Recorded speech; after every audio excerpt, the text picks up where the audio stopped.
नवरात्रों के दौरान क्या नहीं खाना चाहिए और क्या नहीं पीना चाहिए और कौन सा फल खाने से व्रत संपूर्ण और सफल हो जाता है।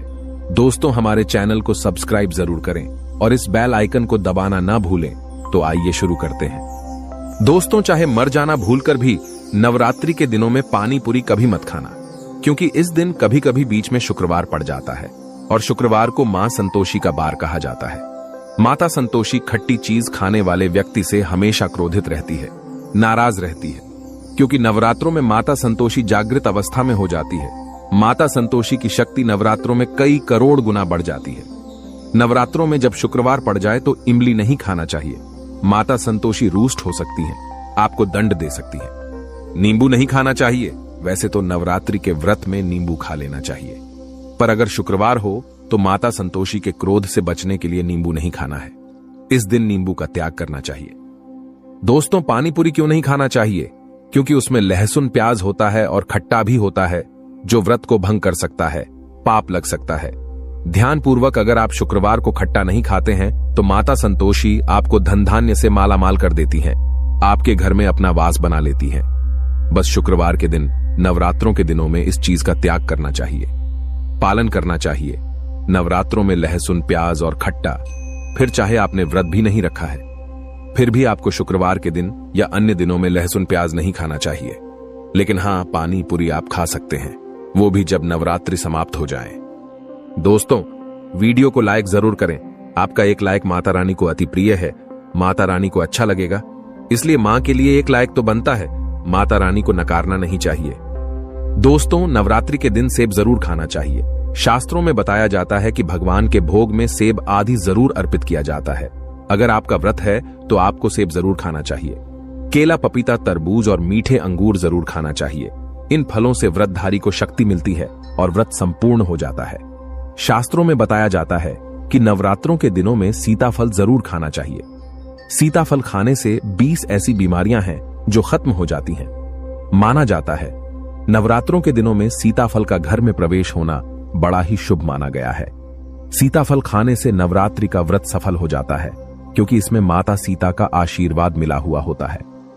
माना जाता है भगवान राम के वनवास के दौड़ में माता सीता ने यही फल खाया था।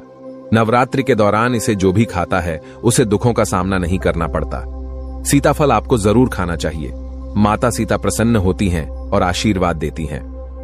दोस्तों, नवरात्रों में तेल की तली हुई हरी मिर्च खा सकते हैं, लेकिन कम मात्रा में खाना है। व्रत के दौरान ज्यादा तीखा नहीं खाना चाहिए। व्रत में तीखा खाने से व्रतधारी की जो पेट की आंतें होती हैं उसमें जख्म हो सकते हैं। क्योंकि इस दौरान हम व्रत का पालन करते हैं तो हमारे पेट में कुछ नहीं होता, इसीलिए हल्का खाना खाना सर्वोप्रिय और उत्तम माना जाता है। व्रतधारी को रसीले आलू अवश्य खाना चाहिए।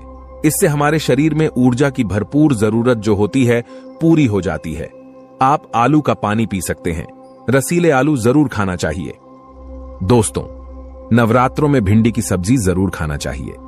भिंडी में कई ऐसे पोषक तत्व होते हैं जो हमारी हड्डियों को मजबूत बनाते हैं, तथा नवरात्रों में बैगन की सब्जी जरूर खाना चाहिए। लेकिन याद रहे, जब नवरात्रों में सोमवार पड़ जाए तो बैगन की सब्जी मत खाना, पाप लगेगा। नवरात्रों में सब्जी में हरा धनिया जरूर डालना चाहिए। हरे धनिये से भी व्रतधारी को पोषक तत्व मिलते हैं। नवरात्रों में हरा धनिया अवश्य खाएं, इससे जो शुगर लेवल होगा वह कम हो जाएगा। नवरात्रों में रिफाइंड का तेल और सरसों का तेल भूलकर भी व्रत के दौरान नहीं खाना चाहिए। मूंगफली का तेल और देसी घी और गोले का तेल खाना अच्छा माना जाता है। दोस्तों, नवरात्रों में व्रतधारी को डब्बा बंद लस्सी, डब्बा बंद जूस नहीं पीना चाहिए। उसमें कई केमिकल मिले होते हैं, जिसके कारण आपका व्रत टूट सकता है। जब भी आप फलों का जूस पिएं तो याद रखें, उसमें नमक ना डालें, नहीं तो व्रत टूट जाएगा। साथ ही साथ जूस में बर्फ भी नहीं डालना चाहिए। फलों का सादा जूस पीने से व्रत सफल होता है। दोस्तों, नवरात्रि के दौरान सिंघाड़े का आटा या कुट्टू का आटा खाने से पहले यह देख लें कि आटा पुराना नहीं होना चाहिए, क्योंकि पुराने आटे में कीड़े वगैरह पड़ जाते हैं, जिसके कारण आपका व्रत टूट सकता है। क्योंकि ये छोटे छोटे कीड़े हमें दिखाई नहीं देते और आपके मुंह तक पहुंच जाते हैं। ऐसा आटा खाना मतलब कीड़े मकोड़ों का मांस खाने के बराबर माना गया है। दोस्तों, नवरात्रि के दौरान आप शाम के समय खाने में दही ले सकते हैं, आलू वगैरह खा सकते हैं, आलू के चिप्स खा सकते हैं। साबूदाने की टिकिया बनाकर खा सकते हैं, साबूदाने की खिचड़ी खा सकते हैं, आलू के पापड़ भी खा सकते हैं कि सब्जियां तो ऐसी है जो नवरात्रि के दौरान भोजन में शामिल कर सकते हैं। इससे आपको एनर्जी मिलेगी और व्रत सफल हो जाएगा। नवरात्रि के दौरान आप दूध पी सकते हैं जो आपको ताकत देगा। चाय वगैरह भी पी सकते हैं, लेकिन याद रहे उसमें नमक ना डालें।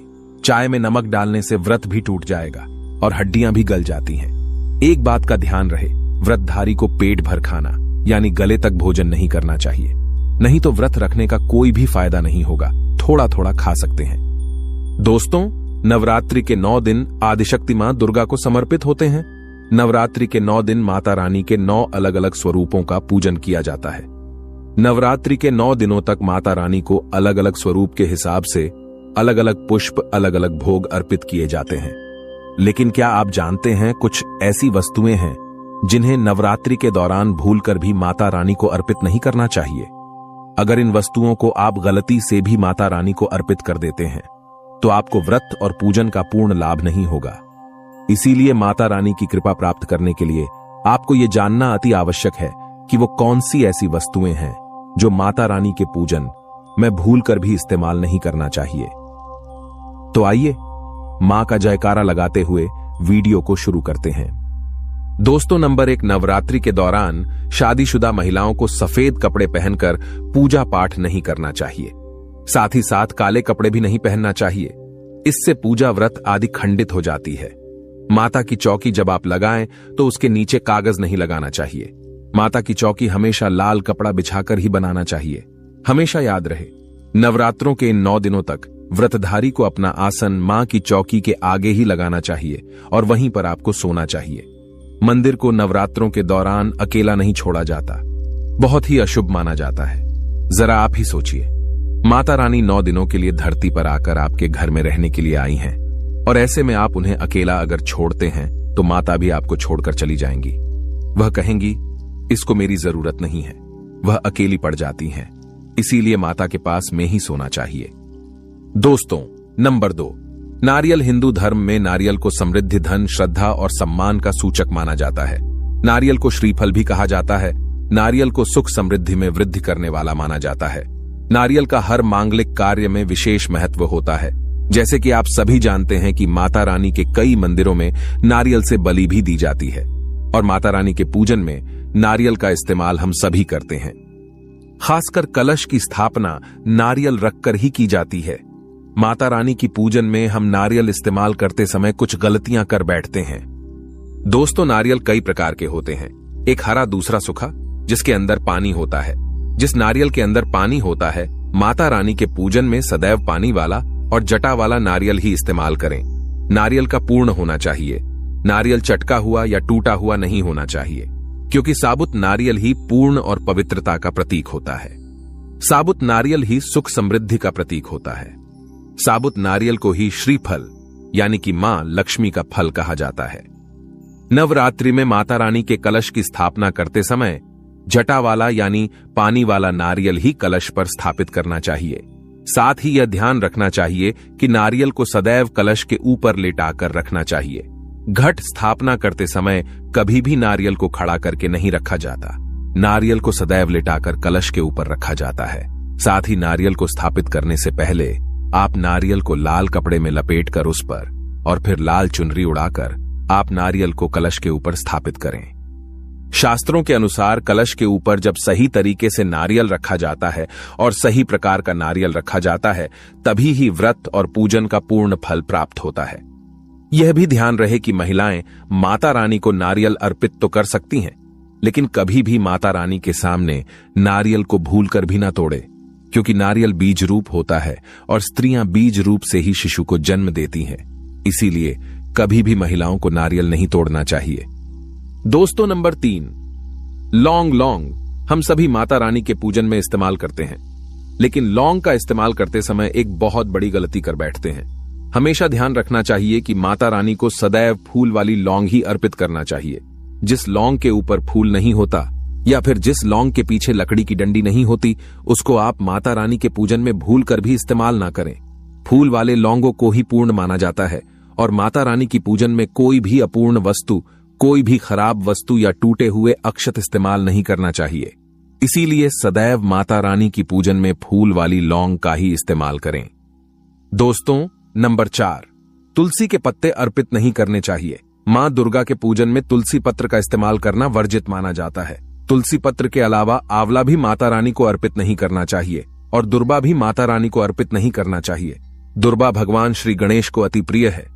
नवरात्रि में आप भगवान गणेश को दुर्बा अर्पित कर सकते हैं। भगवान विष्णु जी को तुलसी के